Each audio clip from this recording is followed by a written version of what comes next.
Okay.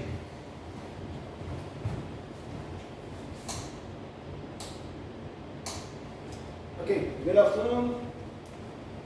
Here's part 2 of rate of reactions. Go to look how we have to interpret the graph involving the rates. Okay? What could you see from this graph? We see a volume of gas, time, and we see different curves. We see different steepness of the curve. This tells us a little bit about the rate of the reaction. The steeper the curve, the higher the rate of the reaction, the lower the curve. The lower the rate of reaction, this tells us the amount of products. Okay? Alright, let's look at the beginning. Okay? Again, we make use of the reaction between magnesium and hydrochloric acid. I showed you the reaction, which is Mg plus 2 HCl makes MgCl2 plus H2. And the gas that was formed is measured here of the hydrogen. Okay? Now, I'm going to look what will happen. Okay. In the beginning, we have the reaction.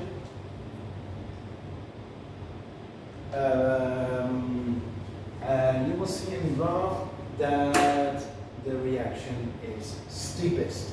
This is simply because then we have most of the reactants. Now, during the reactions, the reactants are going to be used up.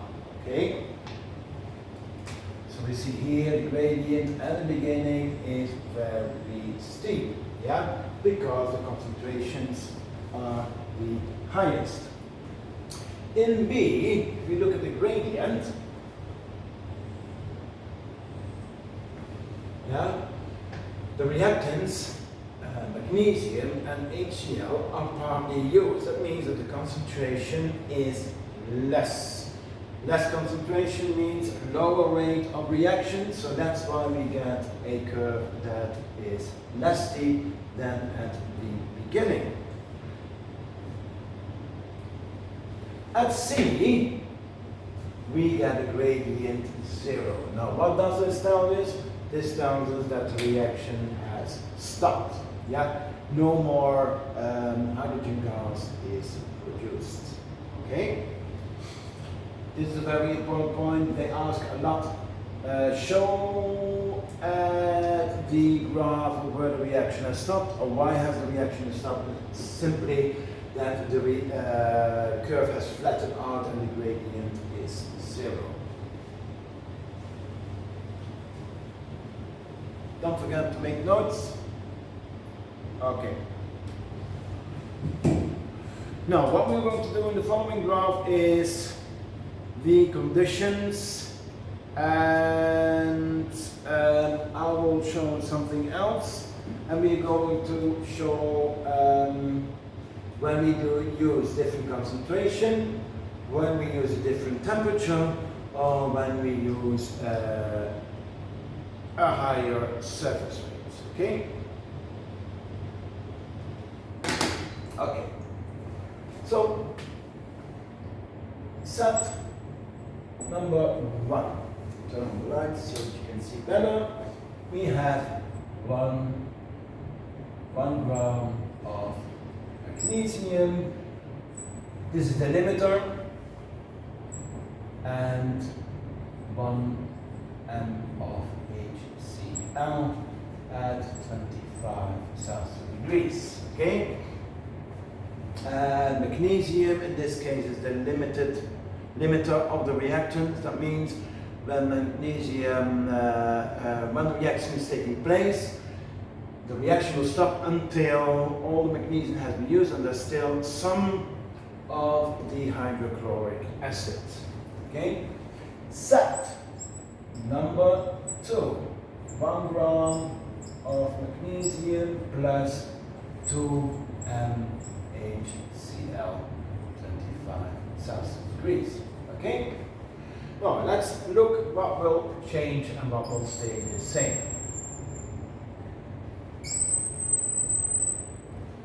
Here we have volume of gas, H2. Here we have the time. If we look at set number 1, we get a curve just something like this. Okay? Now, what has changed in set number 2? The concentration, so the rate of reaction increases. So you have to go the graph like this and like this. Then we see clearly the reaction stopped earlier, the gradient is higher. Important to know, as we said clearly, this is the limiter. That means the amount of hydrogen gas produced is the same, so it will flatten out at the same height. Okay? Let's look now at the second set, but make a note of that. And then we change, for example, the temperature. Keep this the same. We keep the molarity for each reaction the same, and we now may increase the temperature to 25 Celsius degrees. First graph, like this, set, well, we should do it in black, clearer. Set number 1,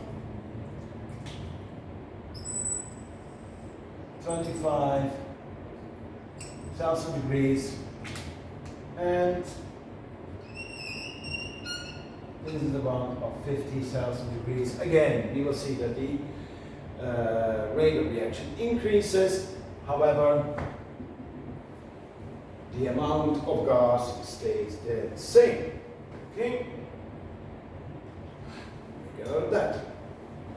Now we're going to compare both of them, but now here we use lumps and here we use powder. Now what is happening in this reaction is that we clearly increase the reaction rate by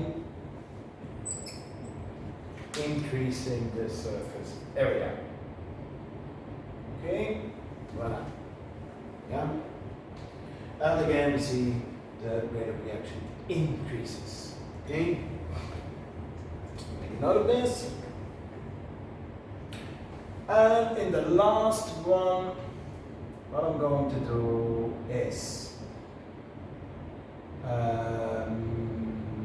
I'm going to change this to 2 grams, and I'm going to change this to 2 M. This is an interesting one, and now you have to look very clearly. Yeah, what is going to happen? What would you think? Which one do you think will give a higher yield? The first one or the second one? Exactly, the second one. If we compare the graphs with each other, we get again set 1, set 1. Now we also see in set 2 that the concentration has increased. Yeah, so that means we use for both of them lumps. It doesn't matter, lumps, but the same condition for the surface area. What we see is, first of all, increase. It's a little bit exaggerated, but here we will get set number 2. Okay? And we see that the yield is much bigger. Okay? Now, this is the end of the rate of reaction. We only have to talk about a little bit about reversible reactions, and then we have actually concluded unit number from rate of reaction. I hope this was useful and that these videos are useful but can help you in preparing also for the mock exams. Please let me know if you have any questions, and good luck. Okay?